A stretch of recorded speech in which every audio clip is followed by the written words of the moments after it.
എല്ലാവർക്കും നമസ്കാരം. ഖേദം പ്രകടിപ്പിച്ചല്ലോ, പിന്നെ എന്തിനാണ് ഈ മുതലെടുപ്പ്, എന്തിനാണ് കുത്തിത്തിരിപ്പുണ്ടാക്കുന്നത്? ഈ ചോദ്യമാണ് ഇപ്പോൾ നമ്മൾ എങ്ങും കേട്ടുകൊണ്ടിരിക്കുന്നത്. അപ്പോൾ ആ ഒരു പശ്ചാത്തലത്തിൽ ചില കാര്യങ്ങൾ നിങ്ങളുമായിട്ട് പങ്കുവെക്കാമെന്ന് വിചാരിക്കുന്നു. യഥാർത്ഥത്തിൽ ഖേദം പ്രകടിപ്പിച്ചോ? പ്രകടിപ്പിച്ച ഖേദം അത് എന്തിനാണ് പ്രകടിപ്പിച്ചത്? അല്ലെങ്കിൽ ഏത് വിഷയത്തിലാണ് പ്രകടിപ്പിച്ചിരിക്കുന്നത്? ഏതിലേക്കാണത് വിരൽ ചൂണ്ടുന്നത്? ഇനി മുതലെടുപ്പ് അതാരാണ് നടത്തുന്നത്? ഇനി അതല്ല, ഇവിടെ നടന്നുകൊണ്ടിരിക്കുന്നത് നിങ്ങൾ മുതലെടുപ്പ് എന്ന് വിളിക്കുമെങ്കിൽ സത്യത്തിൽ അത് മുതലെടുപ്പാണോ അതോ അത് വേറെ എന്തെങ്കിലും ആണോ? ഇതാണ് നമ്മൾ ഇന്ന് അന്വേഷിക്കാൻ പോകുന്നത്. അപ്പോൾ അതിലേക്ക് നമുക്ക് കടക്കാം. നമ്മളുടെ വീഡിയോ കണ്ടുകൊണ്ടിരിക്കുന്ന ആളുകൾ ചാനൽ സബ്സ്ക്രൈബ് ചെയ്തിട്ടില്ല എന്നുണ്ടെങ്കിൽ അത് ചെയ്ത് നമ്മളെ സപ്പോർട്ട് ചെയ്യണമെന്ന് ആദ്യമേ തന്നെ ഒന്ന് അഭ്യർത്ഥിക്കുകയാണ്. മറ്റു രീതിയിൽ സപ്പോർട്ട് ചെയ്യാൻ താല്പര്യമുള്ള ആളുകൾക്ക് അതിനു വേണ്ടിയിട്ടുള്ള ഓപ്ഷൻസ് ഡിസ്ക്രിപ്ഷനിലുണ്ട്, ഡൊണേഷൻസും കാര്യങ്ങളൊക്കെ. എന്തായാലും നിങ്ങളെ കൊണ്ടാകുന്ന രീതിയിലുള്ള ലൈക്കും ഷെയറും സബ്സ്ക്രൈബും അതുപോലെ തന്നെ കമൻറ്റും ഒക്കെ ഇട്ടുകൊണ്ട് ചാനൽ പരമാവധി സപ്പോർട്ട് ചെയ്യണമെന്ന് ഞാൻ അഭ്യർത്ഥിക്കുകയാണ്. നേരെ വിഷയത്തിലേക്ക് കിടക്കാം. നിർമ്മല കോളേജ് തന്നെയാണ് നമ്മളിന്ന് വീണ്ടും പരിശോധിക്കുന്നത്. ഇതിൽ രണ്ടാമത്തെ വീഡിയോ ആണ് നമ്മൾ ചെയ്യുന്നത് ഈ വിഷയത്തിലെ. നമ്മൾ ആദ്യത്തെ വീഡിയോ ചെയ്തതിന് ശേഷം എനിക്കൊന്ന് 2 ദിവസമായി ഇപ്പോൾ ചെയ്തിട്ട്, അതിന് ശേഷം മറ്റ് ചില സംഭവ വികാസങ്ങളൊക്കെ ഇവിടെ ഉണ്ടായിട്ടുണ്ട്. അതിൽ ഏറ്റവും പ്രധാനപ്പെട്ട ഒരു സംഗതിയാണ് നമ്മൾ ഫസൽ കാരാട്ട് എന്ന് പറയുന്ന ഒരു യൂട്യൂബർ. അദ്ദേഹത്തിൻ്റെ ഫോണിലേക്ക് ഈ കോളേജിൽ പഠിക്കുന്ന വ്യക്തികൾ എന്നുള്ള രീതിയിൽ ചില ആളുകൾ വിളിക്കുകയും എന്നിട്ട് അവരുടെ ഉള്ളിലുള്ള കാര്യങ്ങൾ പറയാൻ വേണ്ടി ശ്രമിക്കുമ്പോൾ തക്കിയയിലൂടെ അതല്ലെങ്കിൽ മാന്യന്മാരാണ് എന്ന് ധരിപ്പിക്കാനുള്ള ആ ഒരു കൊണ്ടുപിടിച്ച ശ്രമം, അങ്ങനെ അവർ പറഞ്ഞു ഒടുവിൽ തെറിവിളിയിലെത്തുന്നതൊക്കെ നമ്മൾ കണ്ടു. അവരുടെ ഉള്ളിൽ ഉറങ്ങിക്കിടക്കുന്ന ആ ഒരു ജിഹാദിത്തരം അത് പുറത്ത് ചാടുന്നതൊക്കെ നമ്മൾ കണ്ടു. എന്തിനാണ് ഈ ആവേശം എന്നതാണ് നമ്മൾ അപ്പോഴൊക്കെ ചിന്തിച്ചു പോകുന്നത്. ഫസൽ കാരാട്ടും ചോദിക്കുന്നത് തന്നെയാണ്. നിങ്ങൾ കോളേജിൽ പഠിക്കാൻ ചെന്നാൽ അവിടെ പഠിക്കുക, അവിടെ പിന്നെ നിസ്കാരം, സമയം, പള്ളി, അത് ഇത് എന്നൊക്കെ പറഞ്ഞ് ഇറങ്ങി തിരിച്ചാൽ ഇത് ചർച്ചയാകും. ആ ചർച്ച ആകുന്ന സമയത്ത് അങ്ങനെ ഒരു ചർച്ച കാണുമ്പോൾ അവിടെ പിന്നെ മുതലെടുപ്പ് എന്നൊക്കെ പറഞ്ഞ് ഇറങ്ങി തിരിച്ചിട്ട് അവിടെ പിന്നെ ഒന്നും സംഭവിക്കാൻ നിങ്ങൾക്ക് ചോദ്യം ചെയ്യാനുള്ളൊരു ധാർമ്മിക അവകാശവുമില്ല. ഇതൊക്കെയാണ് നമ്മളവിടെ കണ്ടത്. അപ്പോൾ എന്തായാലും അതിനൊക്കെ ശേഷം പിന്നെ നമ്മൾ ചില കാര്യങ്ങൾ കാണുന്നു. അപ്പോൾ ആ വിഷയം എന്താണ് എന്ന് ഞാൻ ഇനിയും വിശദമായിട്ടൊന്നും പറയാൻ ഉദ്ദേശിക്കുന്നില്ല. നിങ്ങൾ കണ്ട കാര്യങ്ങളൊക്കെ തന്നെയാണ്. ക്ലാസ് മുറിയിൽ നിസ്കരിച്ചിരുന്ന ആളുകൾ, അതിന് മുന്നേ തന്നെ സമയം അനുവദിച്ചിരുന്ന ആളുകൾ, തൊട്ടപ്പുറത്തൊരു പള്ളിയുണ്ടെന്ന് പറയുന്നു, ആൺകുട്ടികൾ അവിടെ പോയി നിസ്കരിക്കുന്നു എന്ന് പറയുന്നു, പെൺകുട്ടികൾ താല്പര്യമുള്ള ആളുകൾ അവിടെ തന്നെ നിന്നൊക്കെ നിസ്കരിച്ചിരുന്നു എന്ന് പറയുന്നു.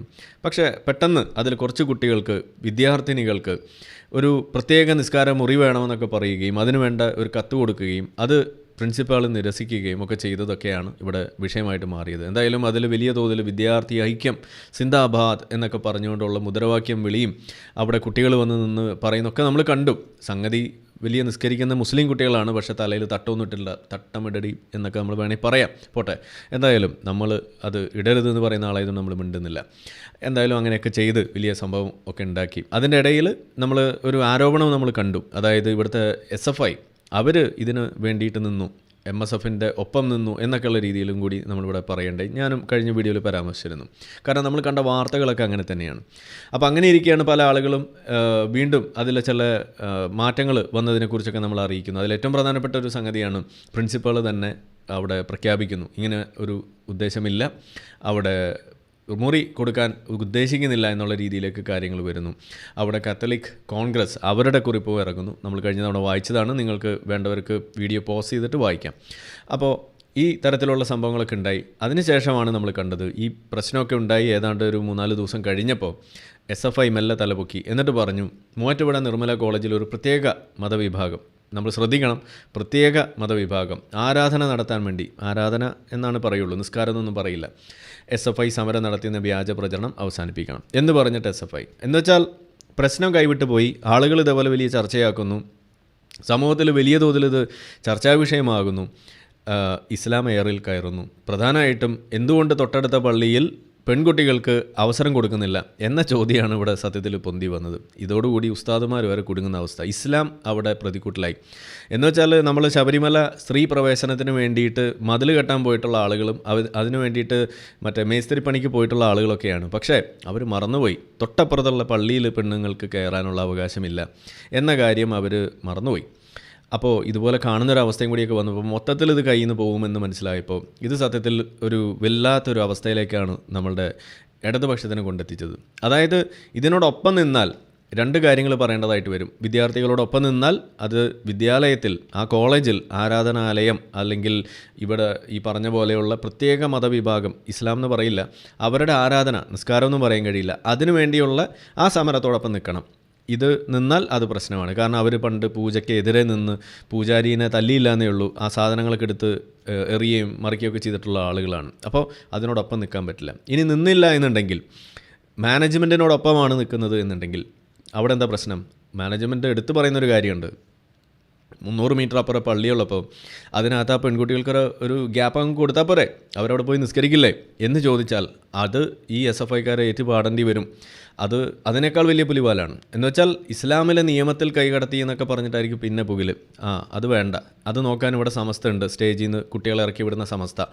അങ്ങനെയുള്ള സമസ്ത ഇവിടെ ഉള്ളപ്പോൾ അത് നോക്കാൻ നിങ്ങൾ SFIക്കാർ വേണ്ട എന്ന് പറഞ്ഞിട്ട് അവിടെ വേറെ വിഷയം വരും. സത്യത്തിൽ SFIക്ക് പ്രത്യേകിച്ച് റോളില്ലാത്തൊരവസ്ഥ വന്നപ്പോൾ പിന്നെ എന്താ അവിടെ വഴി? അവിടെ ഇലയ്ക്കും മുള്ളിനും കേടില്ലാത്ത രീതിയിൽ അത് ഞങ്ങളല്ല എന്ന് പറയുന്നു. അവിടെ മുദ്രാവാക്യം വിളിച്ച ആളുകൾ അവർ ഞമ്മളിൽപ്പെട്ടവരല്ല എന്ന് പറഞ്ഞിട്ട് മുങ്ങുന്നു. ഇതാണ് കണ്ടത്. എന്നാൽ നിങ്ങൾ ശ്രദ്ധിക്കേണ്ട ഒരു കാര്യമുണ്ട്. ഇങ്ങനെ ഒരു ഖേദം പ്രകടിപ്പിക്കുകയോ അല്ലെങ്കിൽ ഇതിനകത്തുനിന്ന് ഒഴിയുകയോ ഒക്കെ ചെയ്യുന്ന സമയത്ത് ഒരു സമയത്ത് പോലും ഈ വിഷയത്തിൽ വിദ്യാർത്ഥികളുടെ ആ ഒരു നിലപാടിൽ അതിൽ തെറ്റുണ്ട് എന്ന് ഇവർ പറയുന്നില്ല. ഒന്നത്. രണ്ട്, മാനേജ്മെൻറ്റിൻ്റെ ആ അവകാശത്തോടൊപ്പം എന്നും ഇവർ പറയുന്നില്ല. എന്ന് വെച്ചാൽ സത്യത്തിൽ SFI ഇവിടെ ഒച്ച വെച്ചിട്ടില്ല എന്ന് തന്നെ. എന്നാൽ ഇവിടെ സമരത്തിൽ പങ്കെടുത്താലും പങ്കെടുത്തില്ലെങ്കിലും ഒന്നും സംഭവിക്കാൻ പോകുന്നില്ല എന്ന നിലയ്ക്ക് ചത്തതിനൊക്കുമേ ജീവിച്ചിരിപ്പിലും എന്ന് നമ്മൾ പണ്ടേ പറയാറുള്ള SFI അത് അക്ഷരാർത്ഥത്തിൽ ഇവിടെ സ്ഥാപിച്ച് നമുക്ക് കാണിച്ചു തന്നു. SFI എന്ന് പറയുന്നൊരു സംഘടന അത് ഇസ്ലാമുമായി ബന്ധപ്പെട്ട വിഷയങ്ങൾ വരുമ്പോൾ അതിനൊന്നും ചെയ്യാനില്ല, ഒരു ചുക്കും ചെയ്യാനില്ല എന്ന കാര്യത്തിലേക്ക് ഇവിടെ വരുന്നത്. അനുകൂലിക്കാനും പറ്റില്ല, പ്രതികൂലിക്കാനും കഴിയില്ല എന്നത്. അനുകൂലിച്ചാൽ അത് നമ്മളുടെ സമസ്തക്കാക്കന്മാർ പഞ്ഞിക്കിടും, പ്രതികൂലിച്ചാൽ നാട്ടുകാർ പഞ്ഞിക്കിടും. എന്തായാലും പഞ്ഞിക്കിടൽ ഉറപ്പായപ്പോൾ പിന്നെ എന്താ വഴി? നമ്മളൊന്നും കണ്ടില്ലേ എന്ന് പറഞ്ഞ് അങ്ങ് പോവുക. ഇതാണ് അവിടെ സംഭവിച്ചത്. അപ്പോൾ ഇത് പല ആളുകൾ അയച്ചു തന്നിട്ട് പറഞ്ഞു, ആരിഫ് ഈ വീഡിയോയിൽ SFIക്കാരുണ്ടെന്നാണ് പറഞ്ഞത്, ഇങ്ങനെ ഒരു സംഭവം വന്നിട്ടുണ്ട് എന്ന് പറഞ്ഞപ്പോൾ ഞാനൊന്ന് പേടിച്ചു. ഇനിയിപ്പോൾ നമ്മൾ പറഞ്ഞത് അവാസ്തവമായി പോയല്ലോ, എന്ത് ചെയ്യും എന്നിങ്ങനെ ആലോചിച്ചിരിക്കുമ്പോഴാണ് ഇതേ കിടക്കുന്നു അടുത്തത്. മൂവാറ്റുപുഴ അവിടുത്തെ MSFൻ്റെ ആൾക്കാരും ഇതേ സാധനം തന്നെ പറയുന്നു. അതായത് അവിടെ നമ്മൾ കണ്ടു. അപ്പോൾ നിങ്ങൾ ഇനി പറയുക, വിദ്യാർത്ഥി ഐക്യം സിന്ദാബാദ് എന്ന് പറഞ്ഞ് അവിടെ മുദ്രാവാക്യം വിളിച്ച ആളുകൾ അവരാരാണ് എന്ന് നിങ്ങളൊന്ന് അറിയിച്ച് തരണം. എന്ന് വെച്ചാൽ ഈ ഒരു പ്രശ്നം അത് SFIക്ക് മാത്രമല്ല, ഈ MSFനും ഉണ്ട് എന്നത് തന്നെയാണ്. ഇതിനോട് ചേർന്ന് നിന്നാൽ, അതായത് നമ്മളുടെ വിദ്യാർത്ഥികളുടെ ആ ഒരു ആവശ്യത്തോടൊപ്പം ചേർന്ന് നിന്ന് ഇവിടെ നമുക്ക് പള്ളി വേണമെന്ന ആവശ്യത്തോടു കൂടി അവർ ചേർന്ന് നിന്നാൽ ഇവിടുത്തെ ക്യാമ്പസ് ഫ്രണ്ടിൻ്റെ അവസ്ഥ തന്നെയാണ് MSFനുണ്ടാവുക. എന്ന് വെച്ചാൽ അവരൊരു തീവ്രവാദ സംഘടനയാണ് എന്ന മുദ്ര കുത്തപ്പെടാൻ പിന്നെ കൂടുതലൊന്നും വേണ്ട. അതിന് ഇവർക്ക് നിൽക്കാൻ വയ്യ. അതുകൊണ്ട് അവരതിന് നിന്നില്ല. ഇനി നിന്നില്ല, എതിർത്താണ് നിൽക്കുന്നതെന്ന് വിചാരിക്കാം. അതായത് മാനേജ്മെൻറ്റിനോടൊപ്പമാണ് നിൽക്കുന്നതെന്ന് വിചാരിക്കാം. കുട്ടികൾ പഞ്ഞിക്കിടും. കാരണം ഇതേ കോളേജ് ഇനിയും അവിടെ ജയിച്ച് കയറേണ്ട ആളുകളാണ്. എന്തായാലും അതിപ്പോൾ SFIയുടെ കാര്യമായാലും MSFൻ്റെ കാര്യമായാലും അത് ഏതാണ്ട് തീരുമാനമായിട്ടുണ്ട്. അടുത്ത തവണ നമുക്ക് കാണാം. അപ്പോൾ ഇവിടെ എന്താ കണ്ടത്? ഇതേ പേടി തന്നെ. ഇതിനോട് മാനേജ്മെൻറ്റിനോട് ചേർന്ന് നിന്നാൽ അവിടെ സമസ്തക്കാർ പ്രശ്നം ഉണ്ടാക്കും. അതുമാത്രമല്ല, ഇസ്ലാമിലെ നിയമത്തെ തന്നെയാണ് ചോദ്യം ചെയ്യുന്നതെന്നുള്ള അവസ്ഥയിലേക്ക് വരും. സത്യത്തിൽ മുസ്ലിം സ്ത്രീകൾക്ക് പള്ളിയിൽ പോകുന്നതിന് എന്താ പ്രശ്നമുള്ളത്? അതും കൂടി നമ്മൾ ആലോചിക്കണം. സത്യത്തിൽ പ്രശ്നമൊന്നുമില്ല. അവിടെ ഹറം പള്ളിയിൽ വരെ പെണ്ണുങ്ങൾ അവിടെ ജാക്കി വെപ്പ് വരെ നടത്തുന്നു. പിന്നെയാണ് ഇവിടുത്തെ ഒരു ലോക്കൽ പള്ളിയിൽ ഈ ഉസ്താദുമാരെ പേടിച്ചിട്ട് നിങ്ങൾ പോകാണ്ടിരിക്കണം. അതിലൊന്നും ഒരു കഥയൊന്നുമില്ല. ജാക്കി വെപ്പ് അതിപ്പോൾ എവിടെ പോയാലും കിട്ടാനുള്ളത് കിട്ടും. മാത്രമല്ല, നബി പ്രത്യേകമായിട്ട് നിങ്ങൾക്ക് പറഞ്ഞു തന്നിട്ടുണ്ട് ജാക്കി വെപ്പ് തടയാനുള്ള ആ ഒരു ഉഗ്രമാർഗം എന്ന് പറയുന്നത്. അതായത് ആണുങ്ങൾ മുന്നിൽ നിൽക്കുക, പെണ്ണുങ്ങൾ പിന്നിൽ നിന്ന് നിസ്കരിക്കുക. ഇങ്ങനെയാണ് ഇസ്ലാമിലെ കാഴ്ചപ്പാട്. അതെന്തിനു വേണ്ടിയിട്ടാണ്? ജാക്കി വെപ്പ് തടയാൻ വേണ്ടി തന്നെയാണ് എന്ന് നമുക്ക് മനസ്സിലാവും. ഇങ്ങനെയാണ് ഇസ്ലാമിൽ പഠിപ്പിക്കുന്നത്. ഇനി അതുമല്ല എന്നുണ്ടെങ്കിൽ മറ കെട്ടിയിട്ട് അപ്പുറത്ത് നിൽക്കാം. അപ്പോൾ പിന്നെ അതിനെക്കുറിച്ച് പേടിക്കുക വേണ്ട.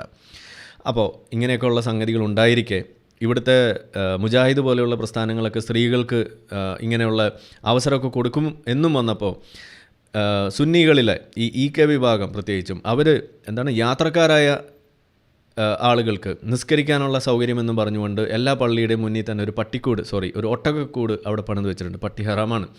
അപ്പോൾ അതുകൊണ്ടൊരു ഒട്ടകക്കൂട് അവിടെ പണിത് വെച്ചിട്ടുണ്ട്. എന്തിനു വേണ്ടിയിട്ടാണ്? അതായത് തൊട്ടപ്പുറത്തുള്ള വീട്ടിലൊരു സ്ത്രീക്ക് തോന്നുകയാണ് വെള്ളിയാഴ്ച ഒന്ന് പള്ളിയിൽ പോകണമെന്ന് തോന്നിയാൽ നമ്മളൊക്കെ ആണുങ്ങൾ എന്താ ചെയ്യുക? നേരെ ഇന്ന് വെള്ളിയാഴ്ചയാണ്, ഇന്ന് ജുമ ഒന്ന് കൂടിയിട്ട് വരാമെന്ന് പറഞ്ഞ് നേരെ ഒളു കൊടുക്കുന്നു. അല്ലെങ്കിൽ ഒളു കൊടുക്കാതെ അവിടെ പോകുന്നു. അവിടുത്തെ ഹൗലിൽ നിന്ന് ഒളുവൊക്കെ എടുത്ത് പള്ളിയിലൊക്കെ കൂടി മറ്റേ അൽക്കാഫ് സൂറത്തൊക്കെ ഓതി, ചെളിക്കണ്ടിൽ അസ്തമിക്കുന്ന സൂറത്തൊക്കെ ഓതി അവിടെ ഇരുന്നതിനൊക്കെ ശേഷം എന്നിട്ട് തിരിച്ച് വീട്ടിൽ വന്നിട്ട് ബിരിയാണി, ശാപപ്രാർത്ഥനയും കഴിഞ്ഞ് ബിരിയാണി വന്ന് കഴിക്കുന്നതാണ് സാധാരണ ഒരു ജുമാ നമസ്കാരം എന്നുണ്ടെങ്കിൽ. ഒരു സ്ത്രീക്ക് ജുമാക്ക് പോകണമെന്നുണ്ടെങ്കിൽ, സുന്നി പള്ളിയിൽ പോകണമെന്നുണ്ടെങ്കിൽ എന്താ വഴി? അവൾ ആദ്യം ഒരു 10 കിലോമീറ്റർ അപ്പുറത്തേക്ക് പോകണം. തൊട്ടപ്പുറത്ത് പള്ളിയുണ്ട്, പക്ഷേ യാത്രക്കാരായ സ്ത്രീക്ക് മാത്രമേ അവിടെ പ്രവേശനമുള്ളൂ.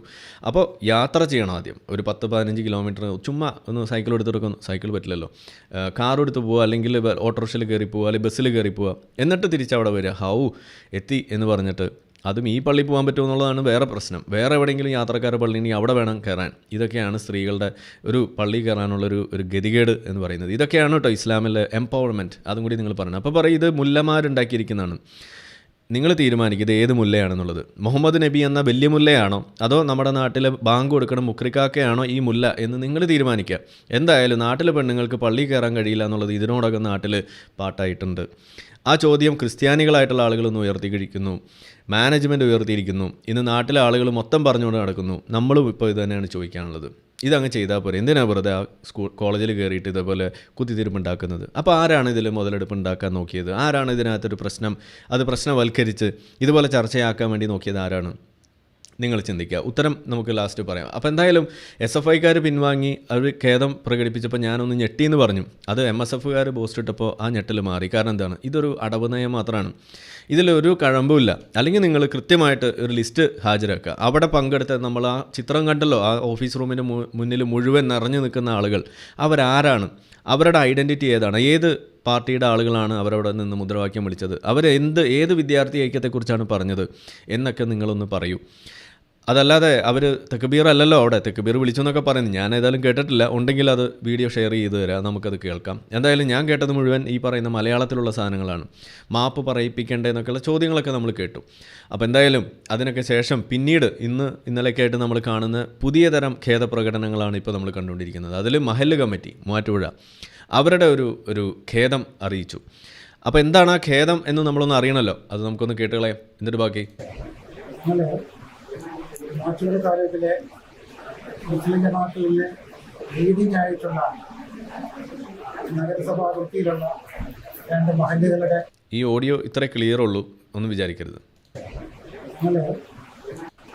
മുസ്ലിം ജമാഅത്തിലെ ലീഡിംഗ് ആയിട്ടുള്ള നഗരസഭാ വൃത്തിയിലുള്ള 2 മഹല്ലുകളുടെ ഭാരവാഹികളും ഇമാമന്മാരുമാണ് നിർമ്മല കോളേജിലെ മാനേജ്മെൻറ്റും പ്രിൻസിപ്പൽ ഉൾപ്പെടെയുള്ള നേതൃത്വവുമായി സംസാരിക്കാൻ എത്തിയത്.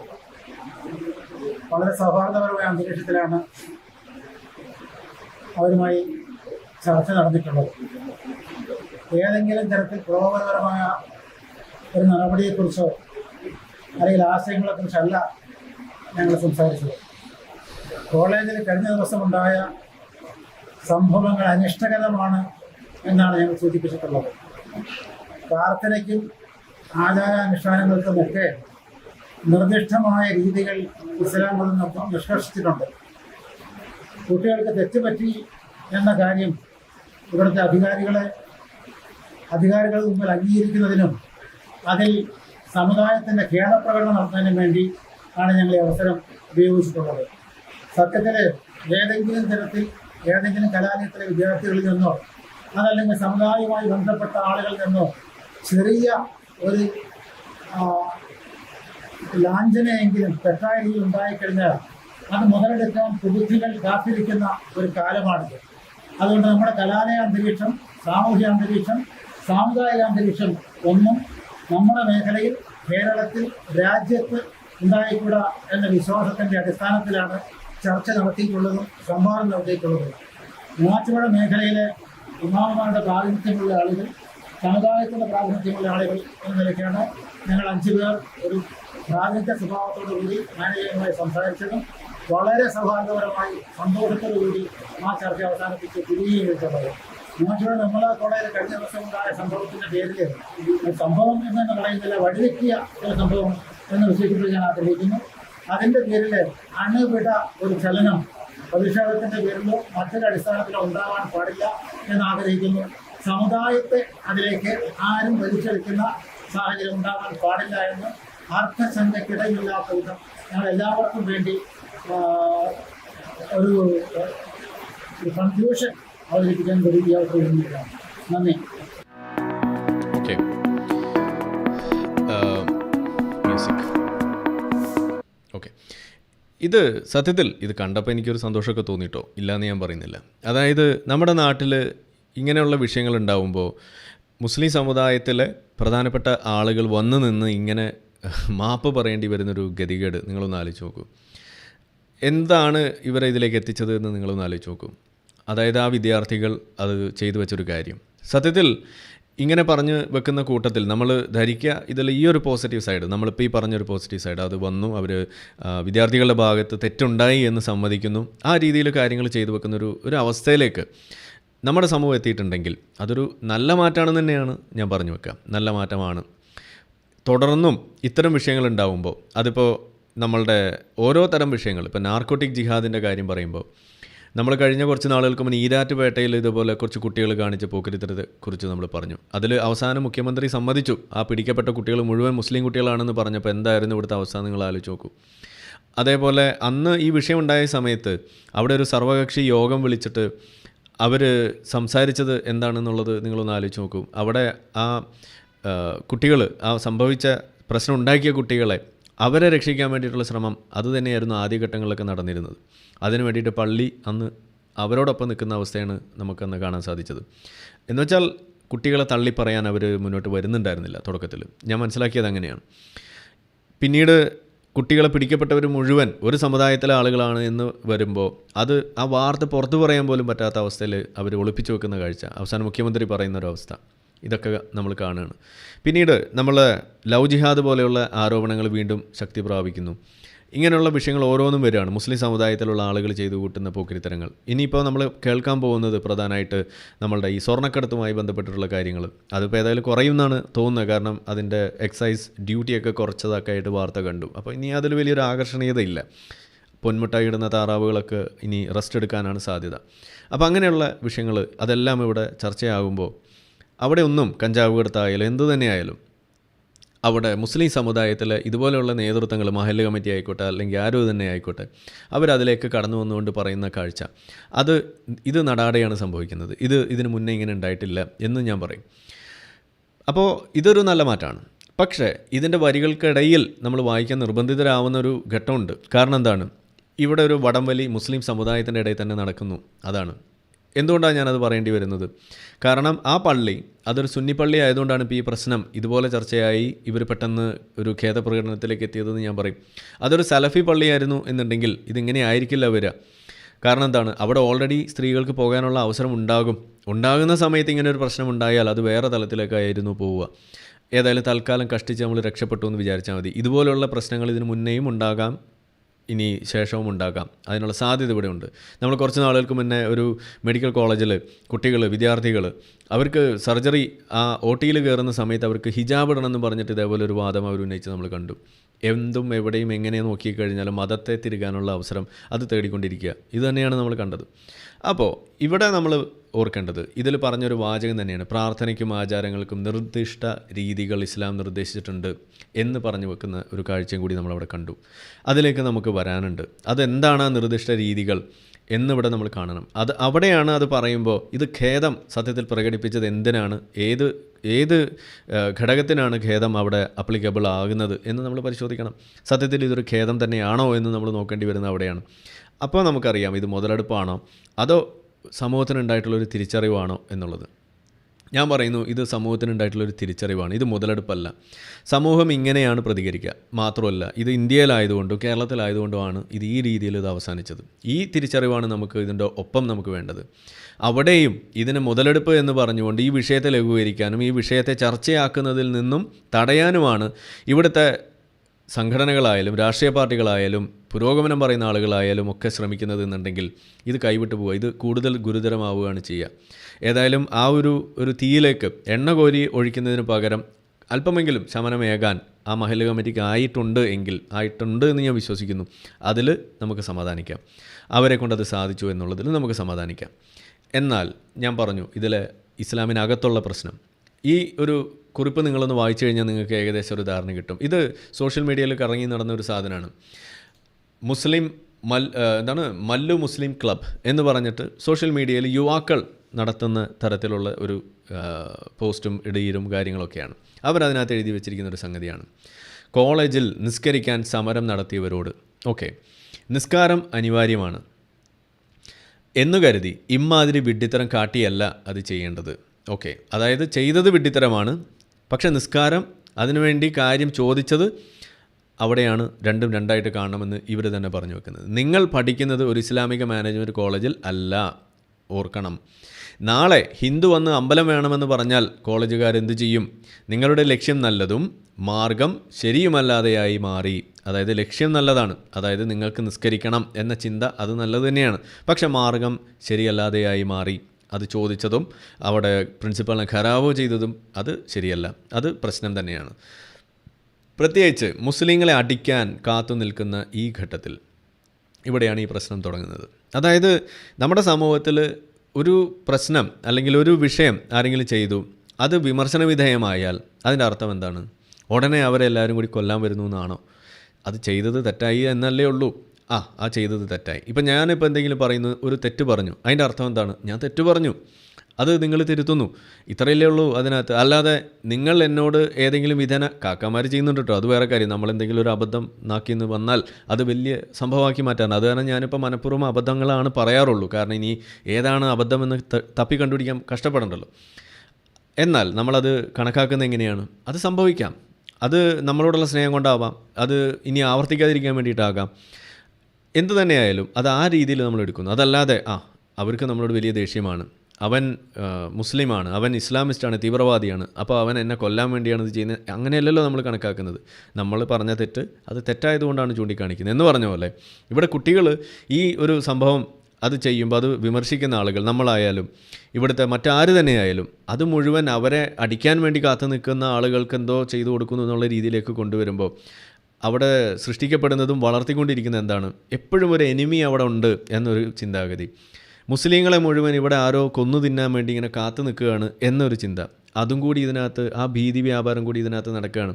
പോപ്പുലർ ഫ്രണ്ടുകാരുടെ ആ ഒരു ടാക്റ്റിക്ക് തന്നെയാണത്, ഈ ഭീതി വ്യാപാരം. ഇങ്ങനെയുള്ള വിഷയങ്ങളെ കൂടുതൽ പെരുപ്പിച്ച് അത് തങ്ങൾ വേട്ടയാടപ്പെടുന്നു എന്നൊരു ധ്വനി അതവിടെ കൂടുതൽ അത് ഊട്ടിയുറപ്പിക്കാൻ ഇങ്ങനെയുള്ള സംഗതികൾ ഉപയോഗിക്കണം, ഇഷ്യൂസ് ഉപയോഗിക്കണം എന്ന് മിഷൻ 2047 ഡോക്യുമെൻറ്റിൽ അവർ എഴുതി വെച്ചത് നിങ്ങൾ കണ്ടിട്ടില്ലെങ്കിൽ ഒന്ന് പോയി വായിച്ചോളൂ, അവിടെ നിങ്ങൾക്ക് കാണാം. അതിനെക്കുറിച്ചുള്ള വീഡിയോ മുന്നേ നമ്മൾ ചെയ്തിട്ടുണ്ട്, നിങ്ങൾക്കതിൽ കേൾക്കാം.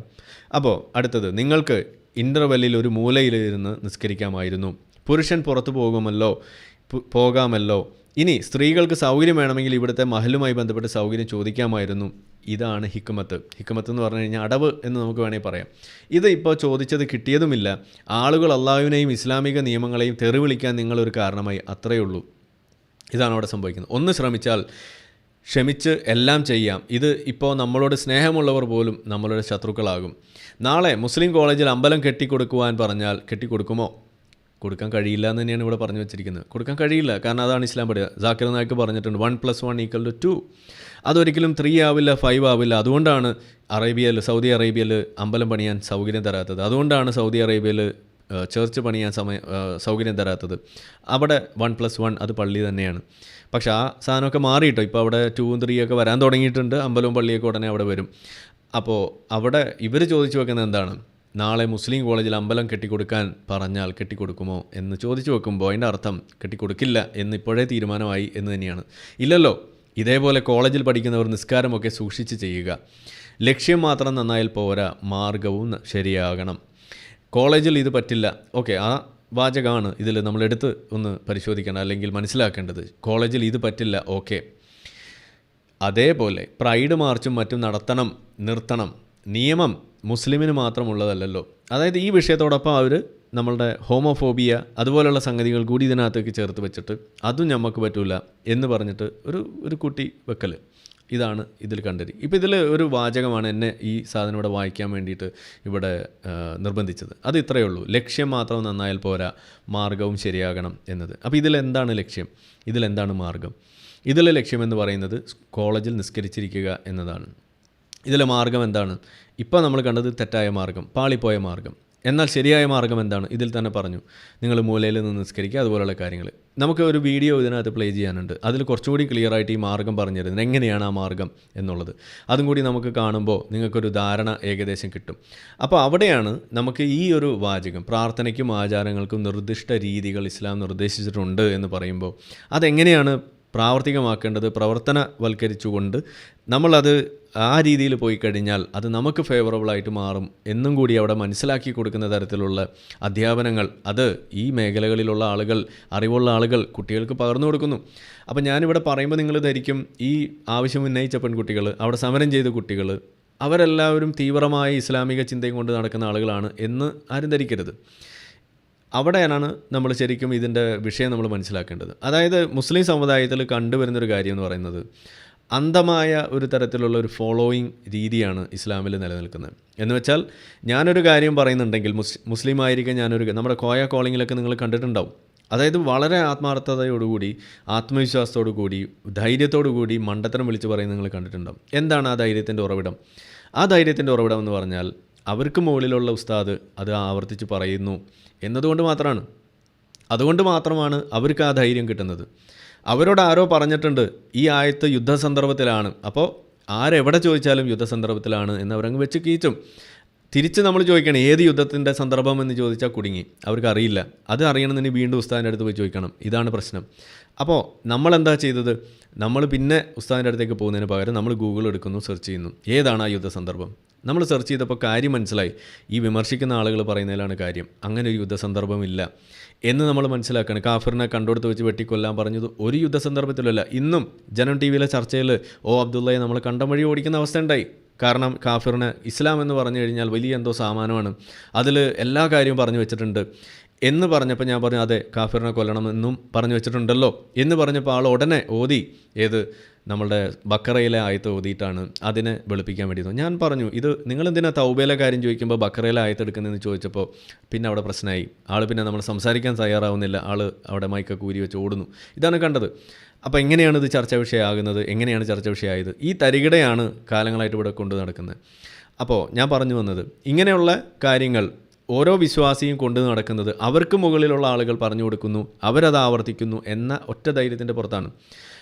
അവിടെയാണ് നമ്മൾ ഇതിനെ വേർതിരിച്ചറിയേണ്ടതും.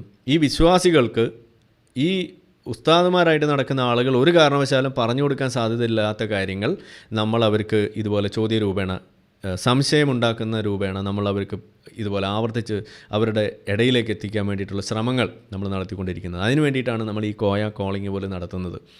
കാരണം വിശ്വാസികൾ അവർ സത്യസന്ധരാണ്, അവർ ഹിഡൻ അജണ്ടകളില്ല. അവർക്ക് കാര്യം അറിയണം, നമ്മളെ തോപ്പിക്കണം, അതല്ലെങ്കിൽ നമ്മളോട് തർക്കിക്കണം. അവർ പറഞ്ഞതാണ് ശരിയെന്ന് അവിടെ സ്ഥാപിക്കണം, ഞാൻ പറയുന്നത് തെറ്റാണ് എന്ന് സ്ഥാപിക്കണം. അത്രയുള്ള അവരുടെ ഉദ്ദേശം. അതല്ലാതെ അവർക്ക് ഇസ്ലാമിനെ രക്ഷിക്കണം എന്നൊരു ഉദ്ദേശമില്ല. അതാണ് നമ്മൾ മനസ്സിലാക്കേണ്ടത്. ഉസ്താദുമാരുടെ അടുത്ത് നമ്മൾ സംസാരിക്കുമ്പോൾ, ഇപ്പോൾ ബാസിലിനോട് നമ്മൾ സംസാരിക്കുമ്പോൾ സംഗതി അത് മുട്ടാകല്യാണമാണ് എന്ന് നമ്മൾ കാണിച്ചു കൊടുത്താലും ബാസിൽ അത് സമ്മതിക്കില്ല. അത് മുട്ടാകല്യാണം അല്ല എന്ന് സ്ഥാപിക്കാൻ വേണ്ടിയിട്ട് മനഃപൂർവ്വം നുണ പറഞ്ഞും നമ്മൾ പറഞ്ഞത് പറയാതെ ഇരുന്നു എന്ന് വരുത്തി തീർത്തു, അല്ലെങ്കിൽ പറയാത്തത് പറഞ്ഞു എന്ന് പറഞ്ഞുകൊണ്ടും നമ്മളുടെ ഉദ്ദേശം എന്താണോ അത് അവിടുന്ന് കോട്ടിമാറ്റി വേണ്ട രീതിയിലേക്ക്, അവർക്ക് വേണ്ട രീതിയിലേക്ക് വളച്ചൊടിച്ചൊക്കെ കൊണ്ടുപോകുന്ന പരിപാടി അത് ഉസ്താദുമാരാണ് ചെയ്യുക. അത് ഇതുപോലെയുള്ള ഉസ്താദുമാർ ചെയ്തുകൊണ്ടേയിരിക്കും. അതുകൊണ്ടാണ് നമ്മൾ ഈ വിവരം വിദ്യാർത്ഥികളുടെ ഇടയിലേക്ക് പറയുമ്പോൾ, അല്ലെങ്കിൽ അവരെ ചൂണ്ടിക്കാണിച്ചുകൊണ്ട് പറയുമ്പോൾ അവരിതിനകത്ത് ഇതിൽ പെട്ടുപോയിട്ടുള്ള ആളുകളാണെന്ന് പറയുന്നത്. അവിടെയാണ് നമ്മൾ സാധാരണ പറയാറുള്ള ഇസ്ലാമിൻ്റെ ഇരകളാണ് മുസ്ലിങ്ങളെന്ന് പറയുന്നത്. ഈ ഇരകളാക്കുന്നത് ഈ ഇതുപോലെയുള്ള തലക്കെട്ടുകാരും പൊറോട്ടോക്കെട്ടും അതുപോലെയുള്ള പ്രവർത്തകരും ഉസ്താദുമാരും പണ്ഡിതരും എന്നൊക്കെ വിളിക്കുന്ന ആളുകളാണ്. അവരെയാണ് നമുക്ക് രക്ഷിക്കേണ്ടത്. അതുകൊണ്ടാണ് ഇസ്ലാമും മുസ്ലിമും രണ്ടാണെന്ന് നമ്മൾ പറയുന്നത് പോലും, ഇതിനെ രണ്ടായിട്ട് കാണണമെന്ന് പറയുന്നത് പോലും അതുകൊണ്ട് തന്നെയാണ്. ഇസ്ലാം എന്ന് പറയുന്നത് അത് വലിയ പ്രശ്നം ഉണ്ടാക്കുന്ന സാധനമാണ്, ആശയമാണ്. മുസ്ലിം എന്ന് പറയുന്നത് ഈ ഇസ്ലാം മുഴുവനായിട്ട് ഉൾക്കൊള്ളണമെന്ന് ഒരു നിർബന്ധമില്ല. എന്നാൽ ഇതിൽ അവർക്ക് വേണ്ട സാധനങ്ങളൊക്കെ വലിയ തോതിലെടുത്ത് അത് കൊണ്ടു നടന്ന് അതിൻ്റെ പേരിൽ യുദ്ധം വരെ ചെയ്യാൻ തയ്യാറാകുന്ന, ഇപ്പോൾ നിസ്കാര റൂമിന് വേണ്ടിയിട്ട് ഫൈറ്റ് ചെയ്യാൻ പോലും തയ്യാറാവുന്ന അവസ്ഥയിലേക്ക് കാണുമ്പോൾ അവരതിനു വേണ്ടി ഇറങ്ങി തിരിച്ചപ്പോൾ ആ ചെയ്തത് തെറ്റായി എന്ന് വിളിച്ച് അറിയിക്കുന്ന അവസ്ഥയിലേക്ക് എത്തുമ്പോഴാണ് നമുക്ക് എന്താണ് ഇസ്ലാം ഇതിനെക്കുറിച്ച് പറയുന്നത്, എങ്ങനെയാണ് മതപണ്ഡിതർ ഈ സംഗതികളെ പറഞ്ഞു വെക്കുന്നത്. MSM എന്ന് പറയുന്ന സംഘടന അവരെങ്ങനെയാണ് ഈ വിഷയങ്ങളെ കണക്കിൽ എടുത്തിട്ട് ഈ കുട്ടികളുടെ ഇടയിലേക്ക് വെച്ചു കൊടുക്കുന്നത് എന്നത് നമ്മൾ കാണണം. ഇന്ന് ഈ വീഡിയോ ഞാൻ ഇതിൻ്റെ വേറെ ഒന്നും ക്രോപ്പ് ചെയ്യാതിരുന്നത് എന്തിനാണെന്ന് വെച്ച് കഴിഞ്ഞാൽ കാലം മാറിയത് മുസ്ലിങ്ങൾ അറിയാൻ വേണ്ടിയിട്ടാണ്. ഇത് സോഷ്യൽ മീഡിയയുടെ കാലമാണ്. നിങ്ങൾ പണ്ട് കൊണ്ടു നടന്നിരുന്ന പോലെയുള്ള ഉസ്താദുമാരുടെ കക്ഷത്തിലിരിക്കുന്ന കിതാബ് നോക്കിയിട്ടല്ല ഇന്ന് നാട്ടുകാർ കാര്യങ്ങൾ മനസ്സിലാക്കുന്നത്.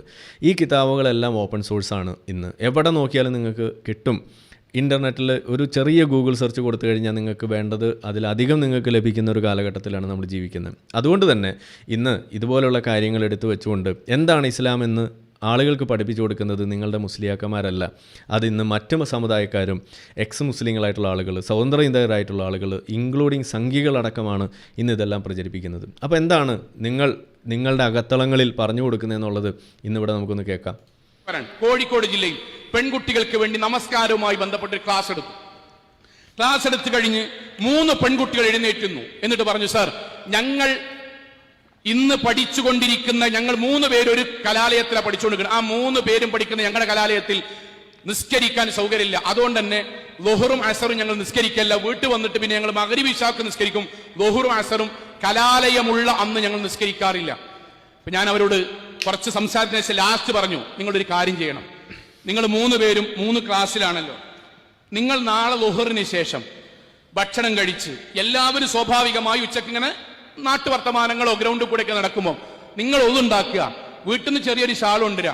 3 പേരും അവനവന്റെ ക്ലാസ്സിൽ നിന്ന് ശാന്തമായി സമാധാനപരമായി ആരും വിളിക്കാതെ ഒന്നും പറയാതെ ഏറ്റവും ക്ലാസിന്റെ ബാക്കിൽ ഖിബിലക്ക് നേരെയായിട്ട് നിസ്കരിക്കുക. 2-3 ദിവസം കഴിഞ്ഞാൽ പറ്റുമെങ്കിൽ നിങ്ങൾ 3 പേരും ഒന്നിച്ച് ജമാഅത്തായി നിസ്കരിക്കുക. ബാക്കി അള്ളാഹു നോക്കും. സോളെ ആ 3 കുട്ടികൾ ഇൻഷാ അള്ളാഹ് എന്ന് പറഞ്ഞു പോന്നു.